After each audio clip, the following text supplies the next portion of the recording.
We got an exciting matchup here at Orchard Valley Golf Course. Naperville North looks to get its season back on track, while Metea Valley looks for another conference win to build winning momentum towards the conference tournament and take a step closer to its goal of winning the DVC this season. We begin on the very first hole with Metea Valley's Patrick McGrath, who gets the Mustangs off to a good start with a par. Next, we have Charlie Flaherty, who sets up a nice drive onto the green and later gets a par on hole 1.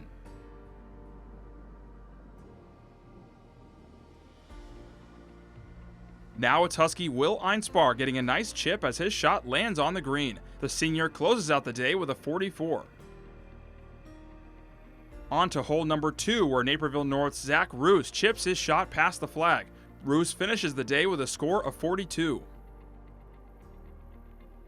Next up is David Richardson, and his birdie shot just ends up a little short on hole 4. Richardson ends the day as the second best scorer for the Huskies, also with a score of 42. The leader of the day for Naperville North is Zach Wu, who pars his shot on hole 4. He finishes atop the leaderboard for the Huskies with a score of 41 as he fist bumps his teammate Peter Christensen. Speaking of Christensen, here he is on the fairway on hole 8, and he gets a nice chip on this one as it lands perfectly onto the green. He scores a 44.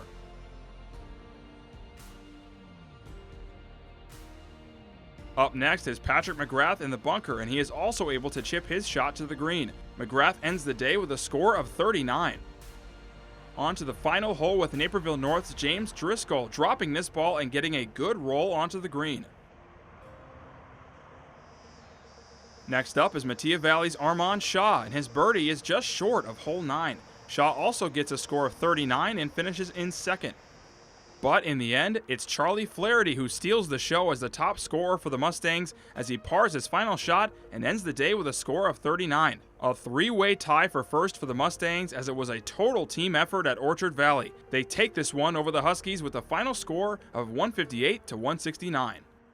Played all right. I had a lot of good shots, but I also had a lot of bad shots. Luckily, I was able to recover pretty well from some of the bad shots. So I was pretty happy with how I played. Yeah, I got off to a little bit of a rough start, but I'm happy of how I was able to steady the round a little bit, and I finished pretty strong, so I'm happy about that for sure. Pretty happy. This is our best round of the year. We've had a lot of young guys. Some of them stepped up today, and it was really big for us. Yeah, I think today taught a lot of us that even if you get off to a bad start, you can still shoot a good score. A lot of us kind of had some rough starts, but we all were able to kind of salvage good scores, so I'm happy about that.